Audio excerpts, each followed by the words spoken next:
But I can feel it in my knees, I can hear it in the wind. I almost wish it was a lie, but it's something I can't deny. No, it's time, time, time, time, time. It's time to move on now.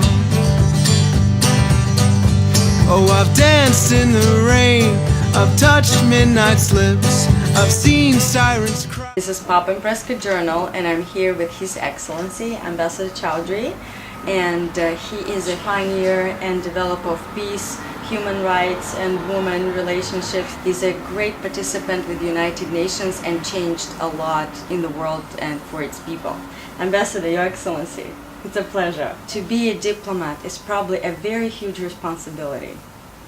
Yes, because firstly, it's more of a responsibility when you represent your country to the United Nations, Yes. where the rest of the international community is there. Firstly, you represent your country, and you are what they called ambassador extraordinary and plenipotentiary. Yes. That means that you have the full powers to speak on behalf of your country, on behalf of your government, and you represent and reflect the views of the government. That's a major responsibility that you have to undertake when you represent your country at the world body.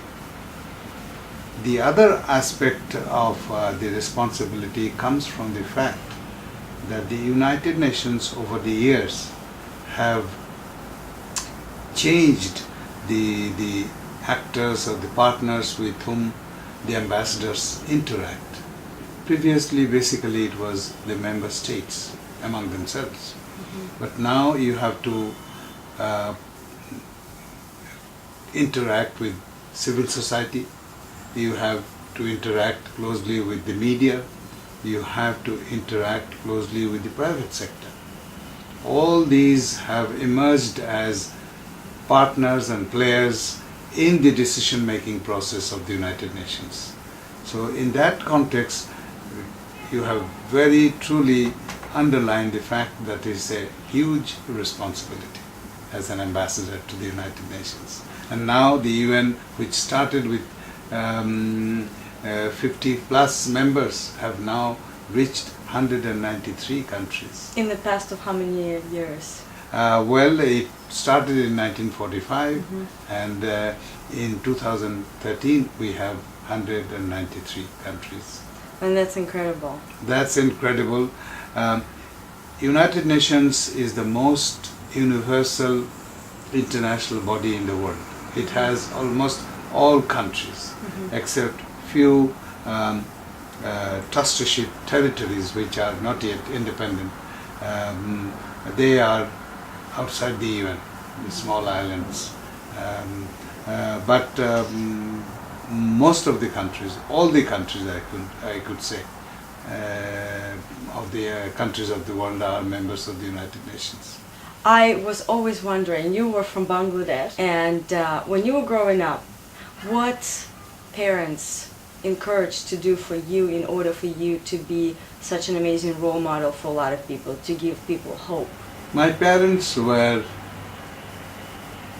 the best role model for me in their own context. They were, they opened up the world for me.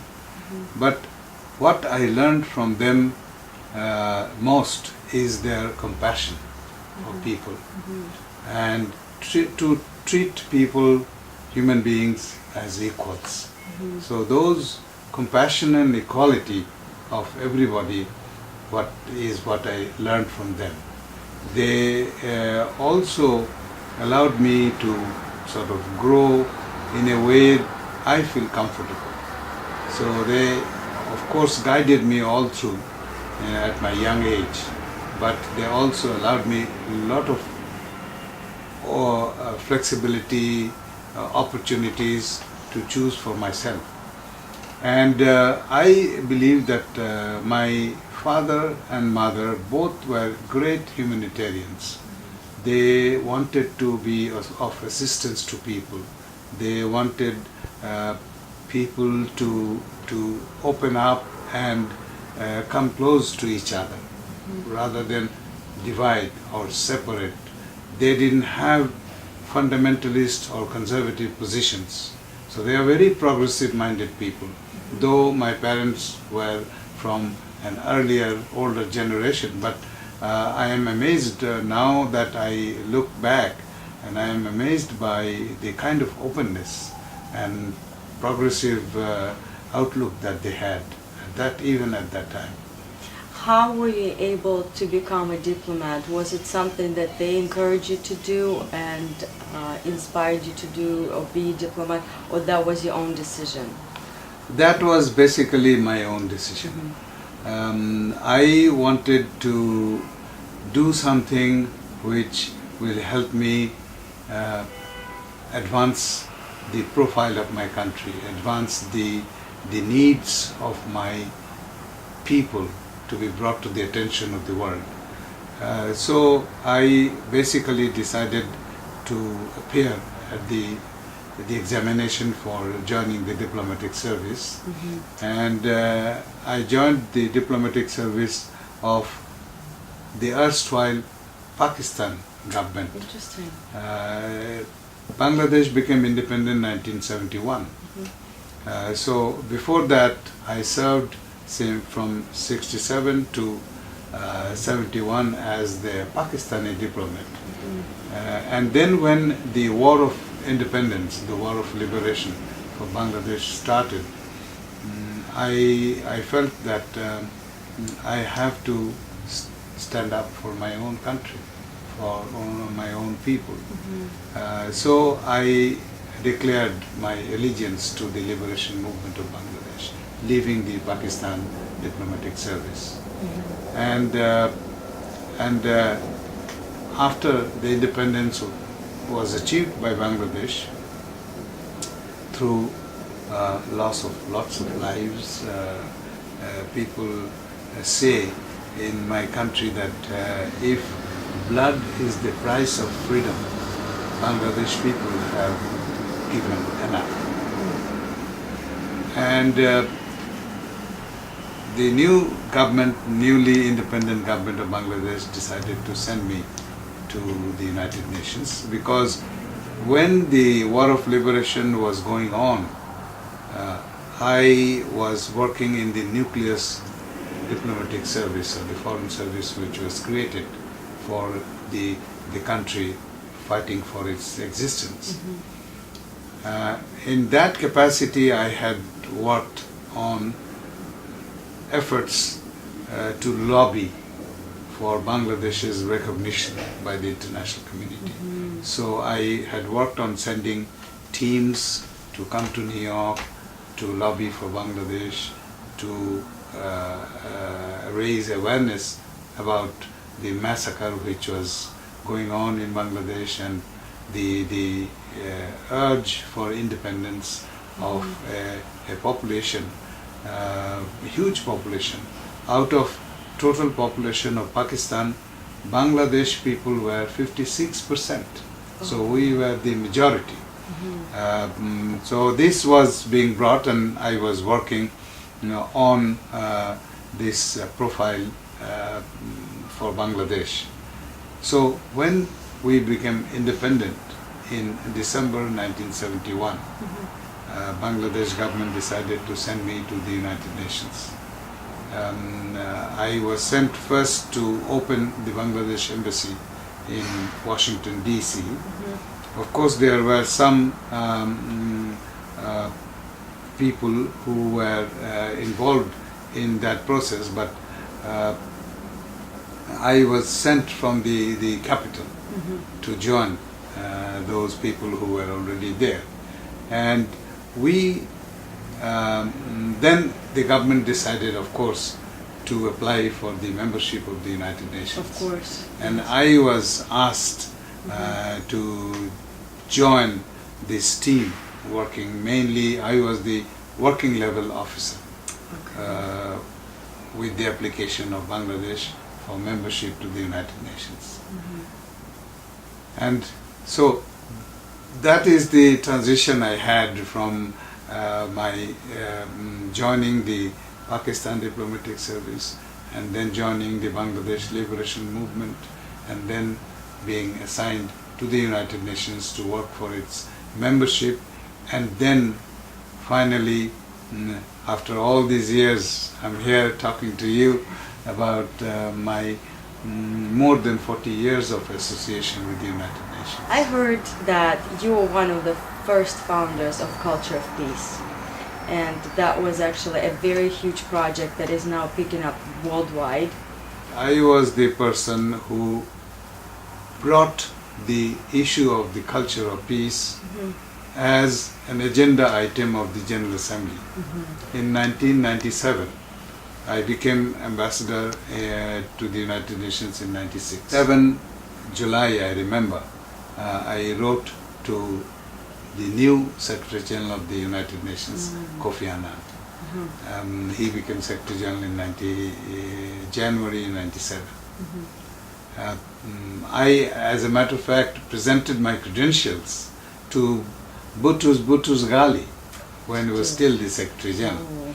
And after my assumption, the election for the new Secretary General took place, and Kofi Annan was elected as the new Secretary General. And July 97, I wrote to him. What did you write? Saying that we need a separate plenary agenda item titled Culture of Peace. Why did you pick that name in particular? The culture of peace was being discussed in UNESCO for a number of years. UNESCO held a number of very high-level experts meeting to develop this concept of the culture of peace. But it remained basically in UNESCO. But I was so charmed by the concept, and also for other reasons which I will tell you now. But so I felt that this concept needs to be shared broadly and widely and at the highest level at the United Nations. So that was my proposal, that it should be made into a separate item of agenda. What also encouraged me to do that was, and that is what I wanted to tell you, as at that time we were coming towards the end of the Cold War. Yes. And I felt that there is a big need for something like the culture of peace. Why? Because we have tried various approaches for bringing peace, for resolving conflicts by the United Nations. But conflicts kept on coming back, resurfacing again and again. What do you think the reason that they were coming back even though people talked about it? Because we did not address the root cause of the conflicts, of the problems, which is preparing the human beings. Because after all, conflicts were generated by human beings. So we have to address those people and to find out what pushes them to enter into violence, to enter into aggressive behavior. So that is what was the need, and that need could be fulfilled by promoting the culture of peace. The culture of peace is intended to change your mindset, create values which gives priority to peace rather than violence, which resolves conflict not through wars or aggressive means, but through dialogue and reasoning and conversation, sitting across the table. So that is what we felt, that the United Nations should help those countries and the world as a whole to make peace and non-violence part of each individual's personal existence. So almost like a lifestyle. Lifestyle and change these value system. So that is very important. Then it was felt, and we all felt very strongly, that if we can bring that change in the minds of men, it will be much better for the future of the world. So that is why the culture of peace was brought in, and then it was done in 1997. And the same year we adopted a resolution of the General Assembly by declare the first year of the new millennium, the year 2000, as the International Year of the Culture of Peace. International Year of the Culture of Peace in 97. And then in 98 we decided all living Nobel Peace Laureates wrote in a letter to me as the initiator of the culture of peace, as the Bangladesh ambassador, that International Year is welcome, but it is too short a time to promote the culture of peace, because culture of peace is not a sort of specific thing. It has to be undertaken over the years, over the generations, during the lifetime of human beings, to make them more peaceful and collaborative and non-aggressive. So they said, let us declare an international decade for the culture of peace. So in 98, General Assembly, again at the initiative of Bangladesh, decided to have the decade from 2001 to 2010. So 2000 was International Year of the Culture of Peace, 2001 to 2010 was the decade. And then we said, okay, we have the year, we have the decade, but what we need to do? There has to be a content. Exactly. And then we started working on a program of action on the culture of peace. And how did that program help? I will come to that. In 1999, the General Assembly, again by consensus, adopted the declaration and the program of action on culture of peace.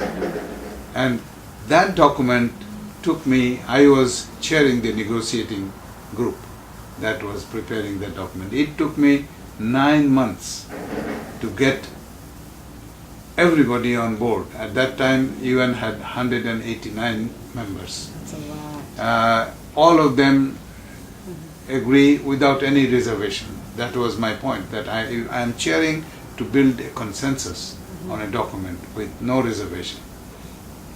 So that is what happened. We got the document.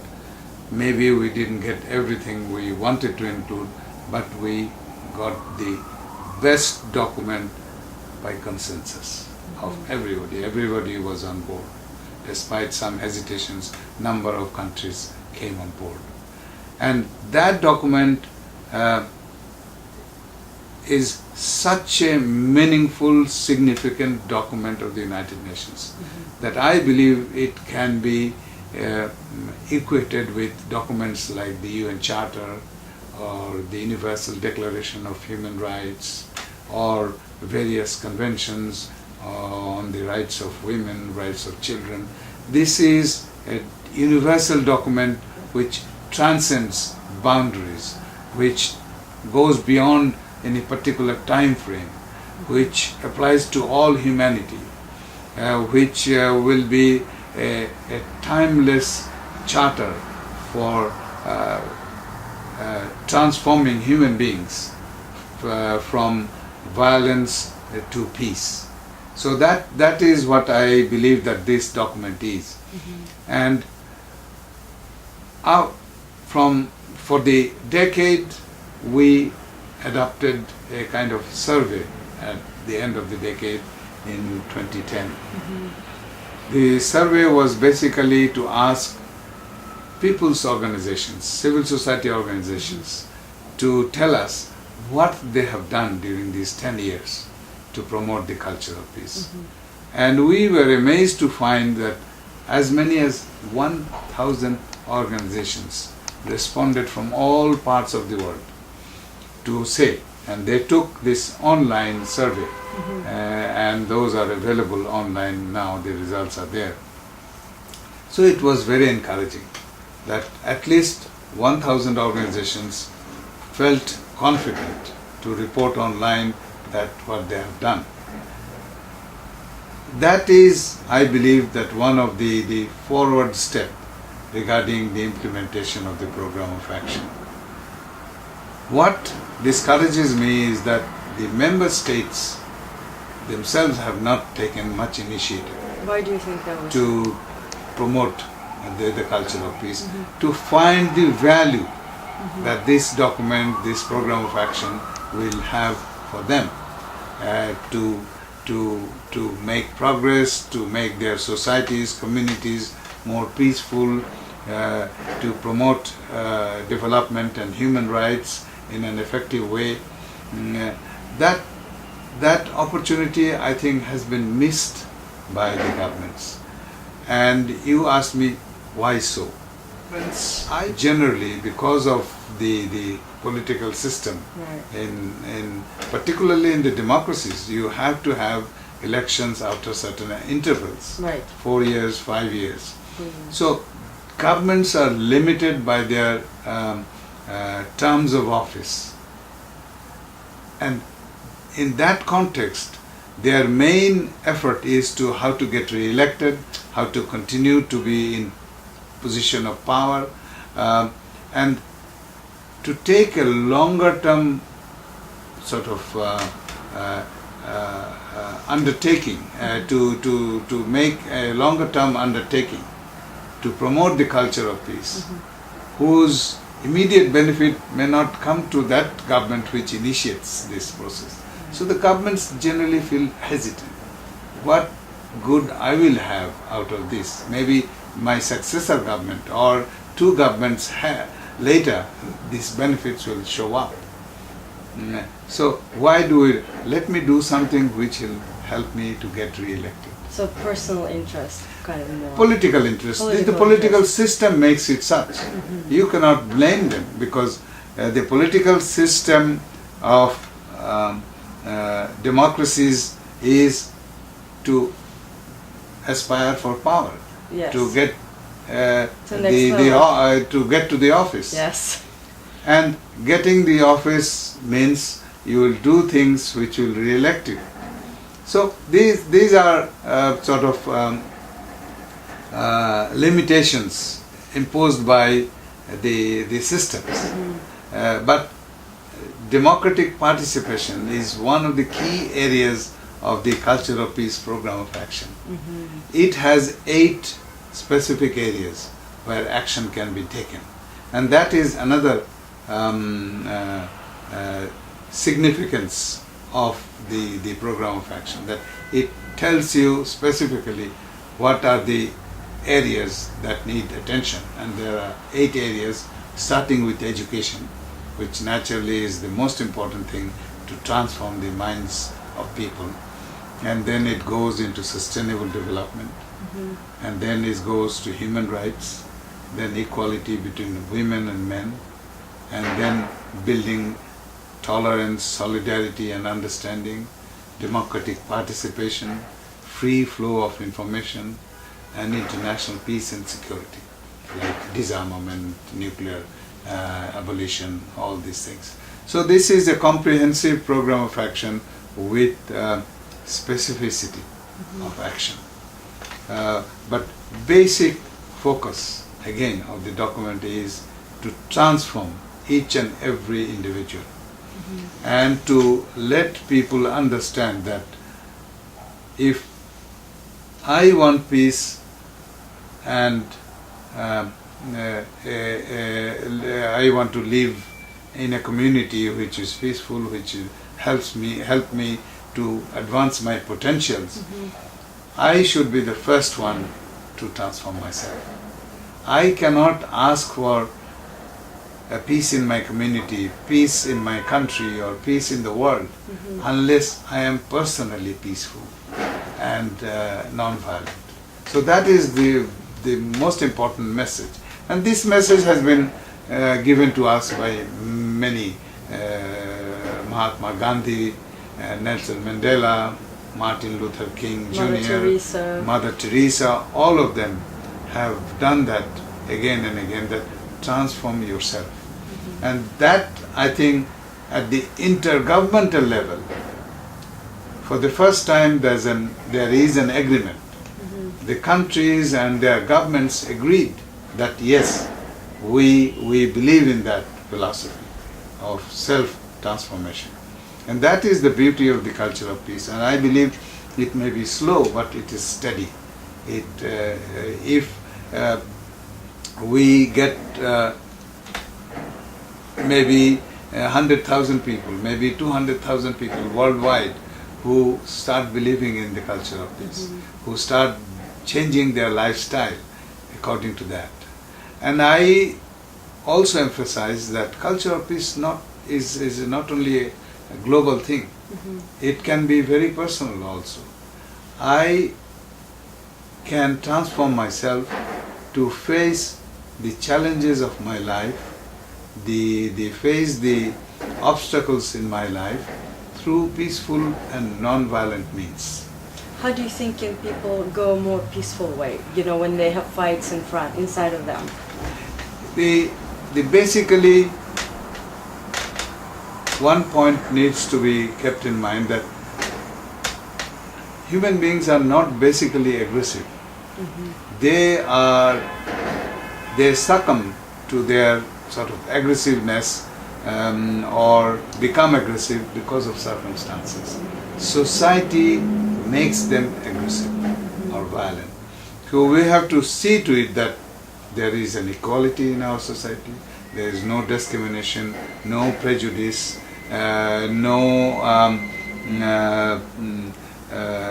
no way to deny people their rights. All these things are very important. But what I say that, and this is very important, that you asked a leading question, how people change. We are, those of us who are involved in in advancing the culture of peace, we are saying more and more now that a person should be introduced to the culture of peace as early as possible in his or her life. How is that possible for them And to be introduced? this is, we have even suggested a third grader or fourth grader should be introduced to the culture of peace. How? Firstly, language in which they communicate. In many families I find children say, "Oh, I hate milk," or "I hate broccoli." Hate, the word hate becomes so common to them that they find that this is a natural word. Yes. Before they learn to say "I love" or "peace" or harmony, all these things they learn very late in their life. But the word hate or "I will fight," these things come very automatically to the children. So that is the first level of entrance. A child should be told by parents. The use of the word hate is banned in my family. My grandchildren are not They allowed don't to know. talk about that. You can say, "I don't like milk," or "I don't like broccoli." Good enough. You don't have to hate it. And then hating other people also comes in. They don't like a friend, say, "I hate him" or "hate her." That is worse. Then parents have a major role in building up a child's communicative behavior. Communication is the most important area that needs to be addressed. The second thing is to tell children to take everybody equally, not see them through their outward distinctiveness. Oh, he is white, she is black, she is Asian, she is maybe Latin American, Hispanic, all these things. Different religions. Yes, different religions, of course, different nationalities even. So we should tell the children that everybody is equal. You are as good as a human being as the other person. So take them equally. So these have to be built in. The third thing that is necessary is this violence in the media. The children are being exposed now to video games which are becoming more and more violent. Every new edition comes in, it has to be more killing than in the past one. Otherwise I don't. So these video game makers are like drug pushers. They are making children, today's children, addicted To the video games. to the video games. They don't feel comfortable unless we as parents do not even know what they are doing. They want money, we give them the money, they buy the video games and they are busy with it. Parents feel at least they are quiet. No, this is, you are building something who can be very violent later. He or she may be quietly watching, but after 3 years of constantly watching violence in the video games or in the television, you do not know how his mind is changing. Exactly. And that is the biggest challenge, and I believe that there has to be a global campaign to stop the video games. But how about like toy soldiers and the tanks? And Everything connected with aggressiveness or war or conflict has to be deleted. So toy games, again, in my family, any gift which has connection with violence or war, no gift. It's no gift. No. I say that if you, as parents, to my children, for my grandchildren, I say, if you give those things, you will not find me in your birthday party.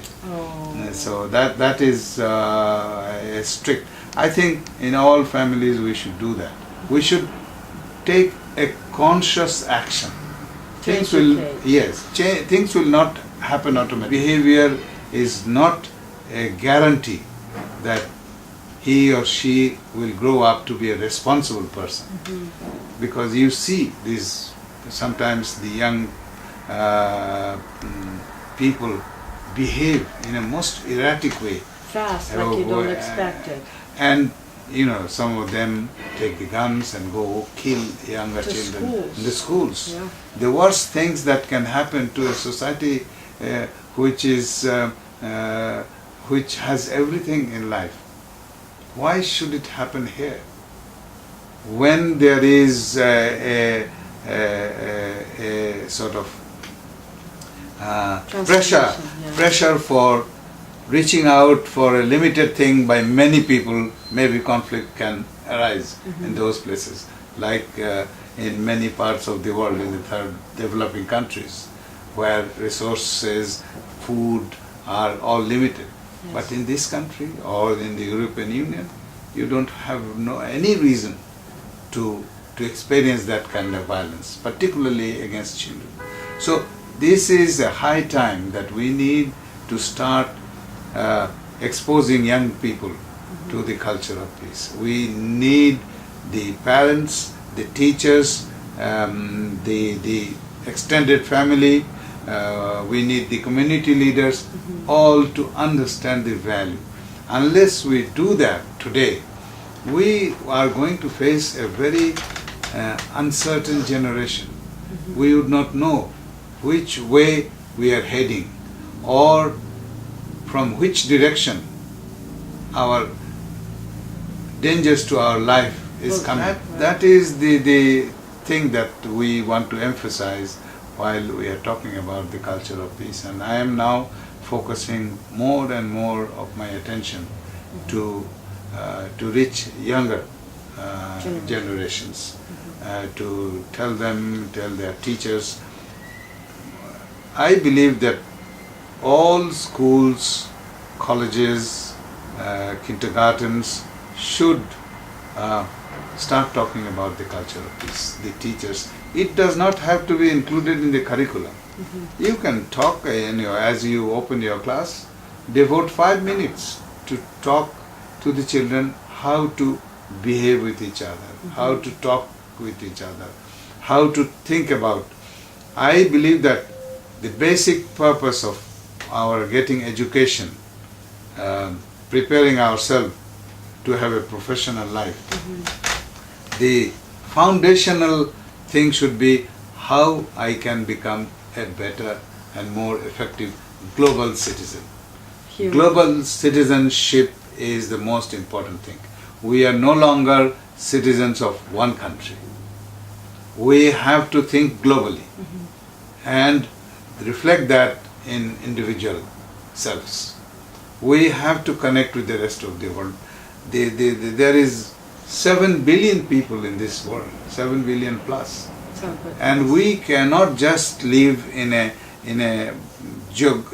artificially drawn boundaries and calling ourselves, we belong to this country, the most powerful country in this world, or we belong to that country, most civilized country in that world. No, everybody is part. Oneness of humanity is the essential thing for developing the culture of peace. So we have to think in that sense, that we are no longer citizens of one country, because it does not help me in my expectations for my life. It doesn't help others also in their expectations. So I know that Japan is producing a large amount of toys. And what can you tell me, because I know their toys sometimes are not proper toys. And you probably had a meeting with them and were able to raise the question. How was their reaction? Well, I believe that any country that produce violent video games should be approached by the United Nations to stop. The member states, if the member states cannot agree, it is the Secretary General or the leadership of the United Nations, and we would join him, or in future her, to launch a vigorous campaign. What is the vigorous campaign, for those who don't know? Like now we have a very strong, vigorous campaign to end violence against women. We have system-wide, effective sort of campaign going on. Similar, that a campaign should be launched to abolish, ban all violent video games, television programs, movies, and published materials. There has to be a campaign, otherwise the awareness is not raising. I tell our friends from Japan that Japan is acknowledged as a peaceful nation. It is its constitution is called the Peace Constitution. The constitution prevents any military in their country. I say, how can you then produce most violent video games?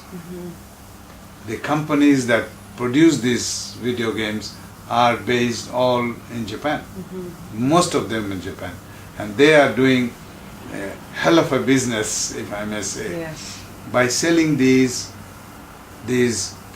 kind of poison to the minds of children. And that is what I believe should be stopped. Unless we do it right now, it will be too late. It's already, you can think of last 15-20 years of children being exposed to these violent video games have now become adults, grown-ups. Their mindset has become sort of little Aggressive. warped, if I may say, because of this exposure. And now every year new games have more violence, and more perversion, and that is the worst thing that can happen. So that is why I say to my friends in Japan that live up to the expectation of the peoples of the world. Stop these violent games in your country. Yes, it is commercially good, but commercially good can be, in that case, a drug pusher can also say, this is commercially good for me and these producers in Colombia, because they get the money. Right. But that is not the way to earn money. You can do good work, good labor, and earn your money in a good way. Now, I know that you're a big advocate for women, and there are a lot of violence and human trafficking and violence among women. What do you think can stop that? And what do you think can stop human trafficking? I know UN raises that a lot lately. Yes, those are areas of great concern. Violence against women have been seen in every community. There is no country which can claim that we have no violence against women in our country. No country, and that's a pity. That's a really disappointing record for each one of our countries or communities even in each country. And human trafficking, of course, have increased Even over America. the years. Even America. America is the recipient of human trafficking. So human trafficking involves both the sending countries and the receiving countries. So we have to stop that at both ends. Like drugs, producing countries and consuming countries are different. Like sex tourism, same thing. Yes. The countries which provide the opportunities and the consumers are from the north and the south. Right. It is, and again, these are the problems which, as has been said, these problems are without boundaries. No problems without passports. Yes. And so this happened. But I believe, and this is the centerpiece of my advocacy for women's empowerment, that you need to allow women equal opportunity to participate. Participation, yes, protection is important, prevention is important, but participation is more important than the other two, because if you ensure equal participation, the other two will not happen. Because women will be empowered and able to take care of themselves. And self-esteem. Yes, self-esteem of course is important, but the self-esteem has been taken away by behavior of men over the years. Centuries. Centuries. It's from prehistoric days when men used to go out hunting for the food, and the women will sit in the cave waiting for the food to come and then cook or burn and then eat. Dependency. Yes. So, but that has changed now. Women have the capacity, the capability, and the abilities to do anything men can do in an effective way. Particularly, I believe it is very important to involve women equally at the all decision-making levels.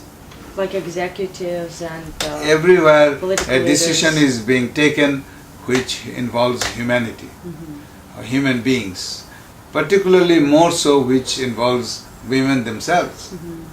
That is very important for them, women, to know what men are deciding about us. We have to be party to that decision. We have to have equal, if not more, involvement in that. So that was the essence of the UN Security Council Resolution 1325. In March 2000, when I was the president of the Security Council, I initiated a resolution which could not be passed, but it resulted out in it came out in the shape of a statement with the agreement of all 15 members of the Security Council to emphasize and recognize that peace is inextricably linked with equality between women and men. And that equality is fundamental to any human endeavor. Yes, yes. War, security, development, advancement of humanity, everything. So that equality at all levels, and I add now at all times. At all times. Yes, it should be done. It should not be a temporary thing. So that is why I believe that the violence against women, the human trafficking, women's trafficking, sex tourism, all these things will stop when we have more and more women in decision-making levels. Like in UN and the government heads. The governments, and also other levels like judicial system. The judges have to be, and they will understand how to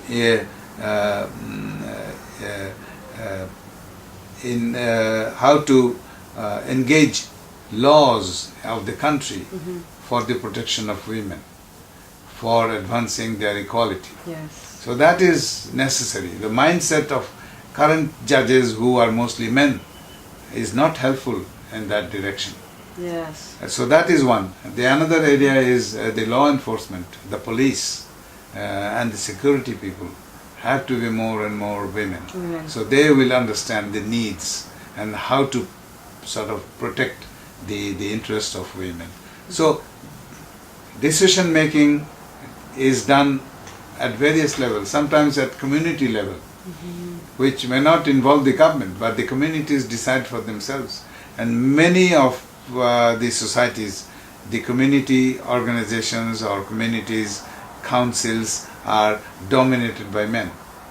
And it always, their verdict always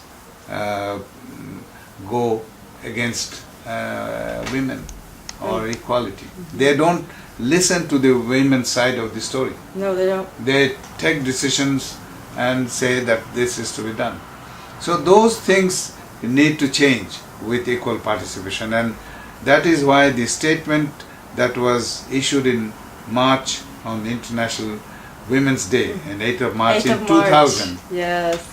ultimately resulted in the resolution 1325. We had to work for 8 months. In October that year, 2000, 31st of October, we adopted 1325 in the Security Council, based on the statement which was made in March 2000. So that is the transition. In recent weeks I have been traveling to Bangkok to attend or speak at a meeting of how community leaders are taking advantage of 1325. It is a Security Council resolution. It involves only member states, but it is so powerful in its message of equality of participation at all decision-making levels, at all times, that the community leaders, women leaders, are using this to work with the police, work with the law enforcement officials, work with administrative officials, so that their interests are protected in the community. So they're starting doing that. That is amazing. That is amazing how these women are not so educated, these women are not so exposed to international affairs, but they know what is in the best interest of women.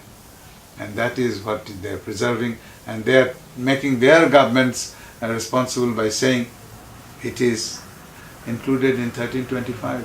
A Security Council resolution is to be accepted by all countries for compliance. This is in the article of the United Nations Charter. And it's a big accomplishment. This Article 25, this says that.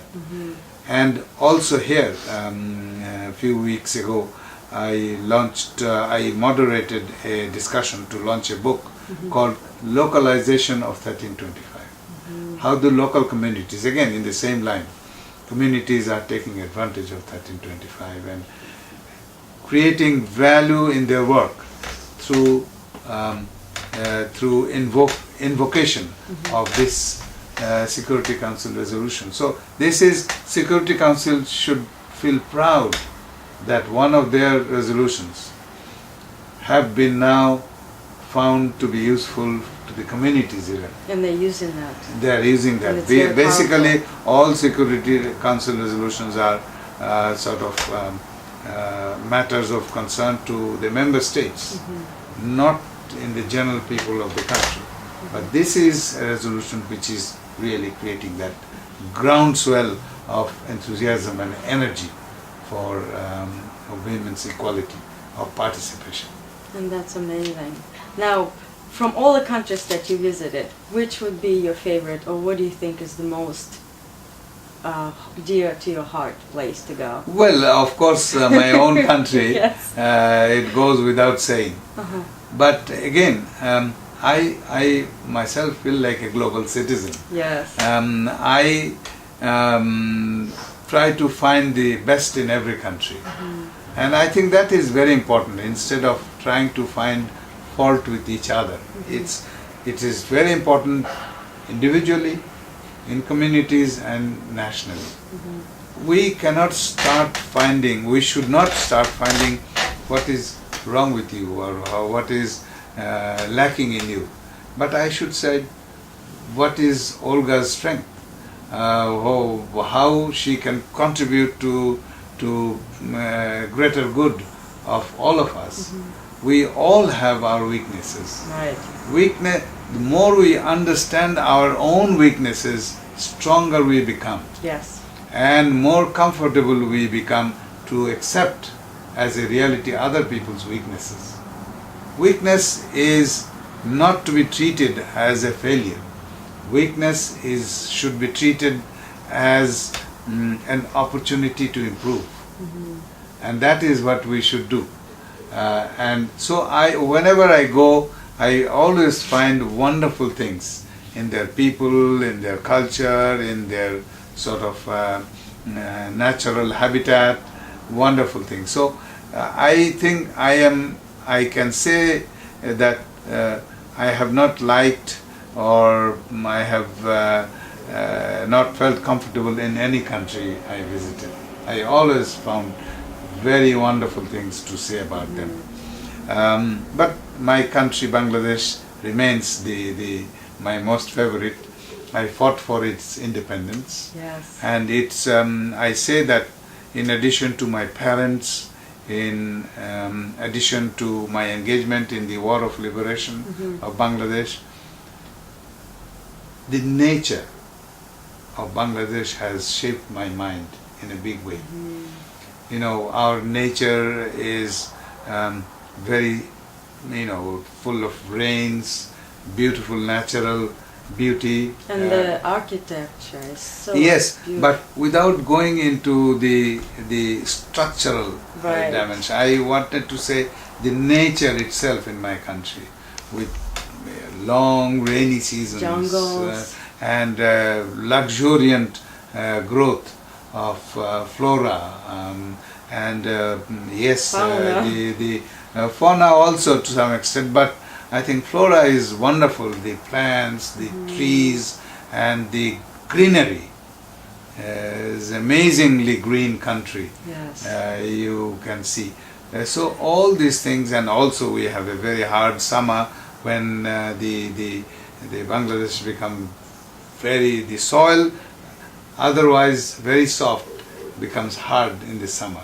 And then I say it is like the determination of people of Bangladesh. Maybe some people say that they are not hardworking enough, but when time comes, the need comes, they become hardworking. They become strong-willed, as we have shown in the war of liberation. The huge army could not control or kill enough people to make us submissive. we rose. The spirit. As the spirit rose, and we fought, and we got our independence. So that is why the nature of Bangladesh is another thing that has tremendous influence in me. Like a strength, almost a Strength, and I learned to become compassionate. I learned to become more mindful of inadequacies of life, inadequacies in individuals, and that created more respect for them in me. So that is something I also find very important. Nature of Bangladesh has played a very important role in my life, in shaping my life. What is your most precious childhood memory? Well, going to my village home during holidays have been the most, where a bigger family would, extended family would come together. My cousins, my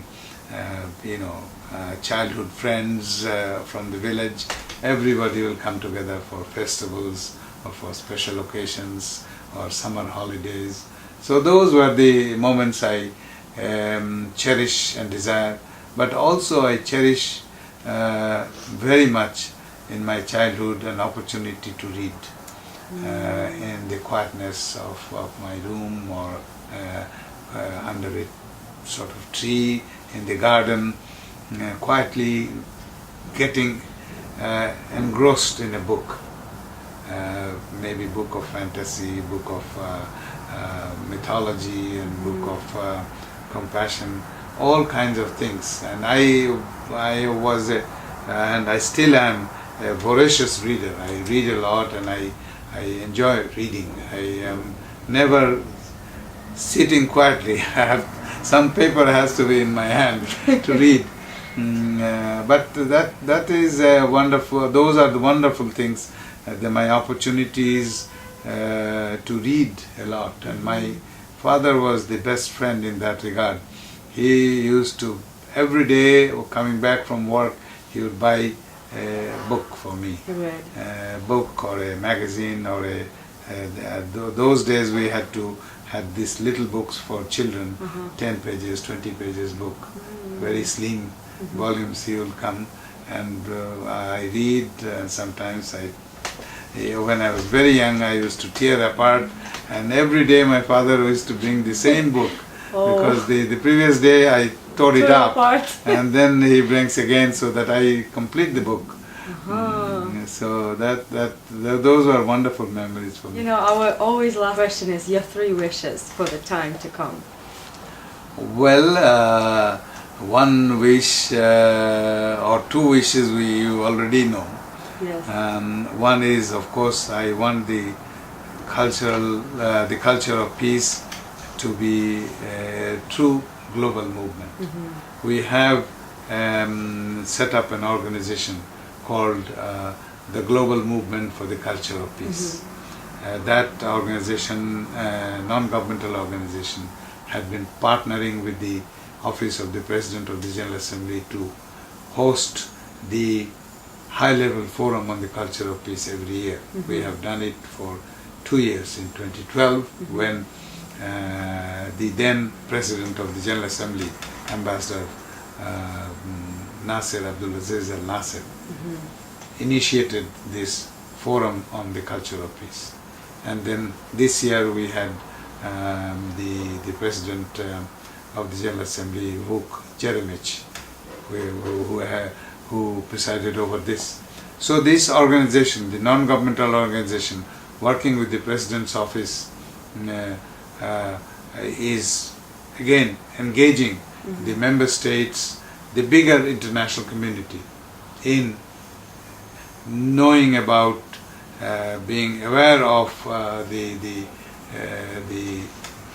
usefulness of practicing the concept of the culture of peace in countries is very important. So that is my wish, that the culture of peace becomes a truly global movement, accepted by individuals, communities, countries, and also globally. Let it be. The second wish is, of course, again, something which I initiated at the United Nations, the resolution implementation of 1325. I believe that equality of women's participation is essential for world to move forward. So the culture of peace and equality of women's participation Contribution. and contribution. Of course, we failed to recognize before that resolution in the Security Council that women have a positive contribution to make, and they have made in the past to world peace and security. They were essentially taken as victims of war and refugees and conflict and hunger, but never as a positive contributor in resolving those the difficulties or problems. So that is my second wish, and the third wish is for all the young people, particularly very young, that they start understanding, or at least they are helped to understand that they are the future of the world. They are the new breed of global citizens. They are the leaders of the world, and sooner they understand, sooner they sort of empower themselves with that determination, And I strength. think we will have a better world. So Yes. that's my third wish, which includes coincidentally my own grandchildren. That's amazing. They are the How old are future they of now? this world. Yes. How old are they now? Well, they are, as I tell, they are exposed to the variety of diversity of the world. They are being exposed to the need for treating everybody respectfully and with compassion. And they are being told that there is a whole world outside your own home or own neighborhood. So know more about that. So as a matter of fact, for young children to be exposed to world geography and world history is a very important element. Yes. It prepares them to accept the culture of peace in a more strong way, more I should say, more effective way, in a more effective way, in a more confident way. To make a good Yeah. contribution. Yeah. Yes. Thank you so much, Ambassador. Most It's been welcome. such a pleasure. Thank you. Thank you. PopImpressKA Journal. Thank you so much. Thank you. But I can feel it in my knees, I can hear it in the wind. I almost wish it was a lie, but it's something I can't deny. No, it's time, time, time, time, time. It's time to move